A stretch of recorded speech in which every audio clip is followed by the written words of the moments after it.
जय श्री राम दोस्तों। जय हनुमान पावर ऑफ डिवोशन में एक बार फिर से आप सभी का स्वागत है।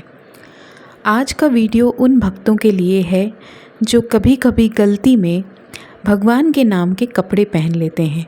उन वस्त्रों को वो पहन लेते हैं जिसमें ओम, राधे राधे, ओम नमः शिवाय, राम, हरे कृष्णा हरे रामा इस तरीके के नाम लिखे होते हैं।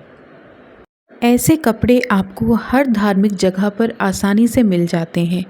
अगर आप महाकालेश्वर जाते हैं, अयोध्या जाते हैं, मथुरा, काशी, आप इनमें से किसी भी जगह जाएंगे, आपको ढेरों दुकानें ऐसे मिल जाएंगी जहां पर आपको इस तरीके के कुर्ते, टी शर्ट्स या फिर किसी भी तरीके का कोई ड्रेस जिसमें भगवान का नाम लिखा हुआ रहता है। बहुत सारे भक्त ऐसे भी हैं जो लिखे हुए मंत्रों वाले या नाम वाले कपड़े नहीं पहनते, लेकिन वो इस तरीके के फ़ोटो जिसमें होते हैं, जिसमें चित्र होता है भगवान का या कोई बहुत स्ट्रॉन्ग मैसेज होता है, उस तरीके के कपड़े वो लोग पहनने लगते हैं। देखिए दोस्तों, अगर आप भगवान का नाम या किसी भी तरीके से भगवान का कोई चिन्ह भक्ति को लेकर आप पहनते हैं, ये आपकी बहुत बड़ी गलती है। क्योंकि आजकल भक्ति को फ़ैशन में तब्दील कर दिया गया है। जब आप फ़ैशन की तरफ जाते हैं और ये एक ट्रेंड बन गया है कि लोग इस तरीके के कपड़े पहने जहाँ पर उनकी भक्ति झलके, या फिर वो उसका एक पब्लिक डिस्प्ले जिसको आप कह सकते हैं, एक प्रदर्शन करना जिसको आप कह सकते हैं। ये सारे चिन्ह जो हैं, ये सनातन धर्म में या पूजा में ये कोई साधारण चित्र नहीं होते हैं। सूर्य, चंद्र, कामधेनु गाय, जब आपके यहाँ कोई विशेष आप कोई आयोजन करते हैं, कोई बड़ा अनुष्ठान करते हैं, पूजा करते हैं, तो इन सब की पूजा की जाती है। और कितनी आसानी से ऐसे कपड़े आजकल भक्त अपने ऊपर पहनकर इसको बाज़ार जाते हैं, अलग अलग जगहों पर जाते हैं जिसमें उनको शुद्धि का ज्ञान नहीं रहता। इस तरीके के कपड़े आजकल लोगों में बहुत पॉपुलर हो रहे हैं।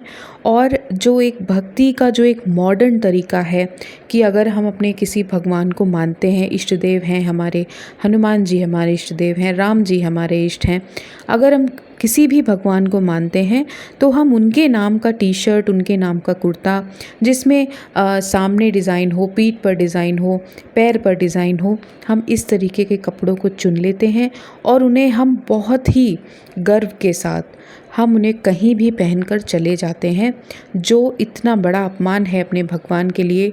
क्योंकि ये सरासर जो मर्यादा है, जो एक बाउंड्री है कि हम अपने भगवान को किस तरीके से रिस्पेक्ट करें, उनको हम किस तरह से पूजें, हम उस चीज़ को पूरी तरह से भूल चुके हैं दोस्तों। भगवान की भक्ति अब सिर्फ एक स्टेटस अपडेट पर रह गई है दोस्तों। लोगों को भक्ति से ज़्यादा दिखावा पसंद आने लग गया है। महाकुंभ में स्नान करने जाएंगे, अगर हम महाकालेश्वर जाएंगे तो हमें ये चीज़ दिखाना बहुत ज़रूरी हो गया है कि हम एक पूजा के स्थल पर गए थे और हम इस भ्रम में रहते हैं कि हम भगवान की भक्ति कर रहे हैं। असल में हम भगवान का अपमान कर रहे होते हैं दोस्तों। ये अपमान आप कैसे करते हैं? सबसे पहला कारण है अशुद्धि। आपका शरीर किसी भी अवस्था में हो सकता है, आपका मन किसी भी अपवित्र स्थिति में हो सकता है, आपकी सोच गलत हो सकती है, आप किसी गंदे जगह पर हो सकते हैं, आपके आसपास का माहौल अशुद्ध हो सकता है।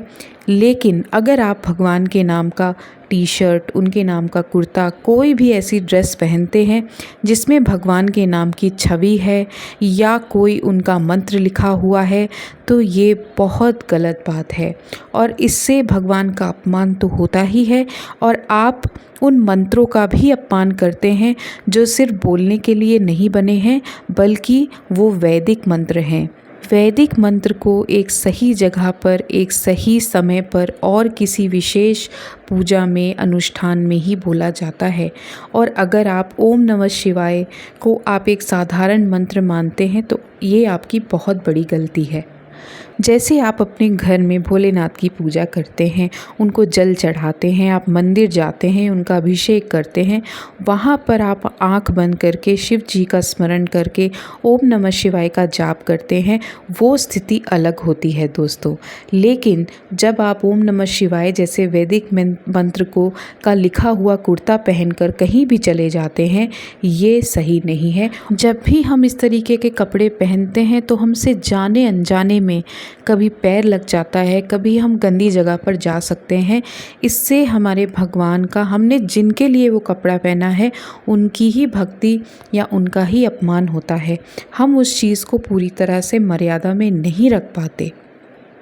हो सकता है जाने अनजाने में आपसे भी ये गलती हो गई हो दोस्तों, लेकिन अब आप इस बात का ध्यान रखें कि जब भी आप पूजा स्थल पर जाएं, किसी धार्मिक जगह पर जाएं या अपने घर में ही पूजा करें, आप सादा कपड़ा ही पहनें। पीला रंग, सफ़ेद रंग, नारंगी रंग, कोई भी रंग आप ले सकते हैं, लेकिन कपड़ा साधारण होना चाहिए और स्वच्छ होना चाहिए। आपको अपने देश में बहुत सारे गुरु, महाराज, संत, महात्मा, ऋषि मुनि मिलेंगे जो आपको कभी भी इस तरीके के कपड़ों में नहीं दिखाई देंगे। ऐसे पूज्य संतों की वाणी साक्षात भगवान की वाणी है और आप कभी इन लोगों को इस रूप में नहीं देखेंगे कि वो खुद भगवान के नाम के लिखे हुए कपड़े पहने। हम आशा करते हैं कि आप भी इस बात का ध्यान रखेंगे, भगवान से आप सच्चे हृदय से जुड़ेंगे, सच्चे मन से आप उन्हें याद करेंगे और किसी भी तरीके का ऐसा वस्त्र, ऐसा कपड़ा नहीं पहनेंगे जिससे भगवान का अपमान हो। हमारे चैनल पर नए हैं तो हमें सब्सक्राइब ज़रूर करिएगा। जय श्री राम।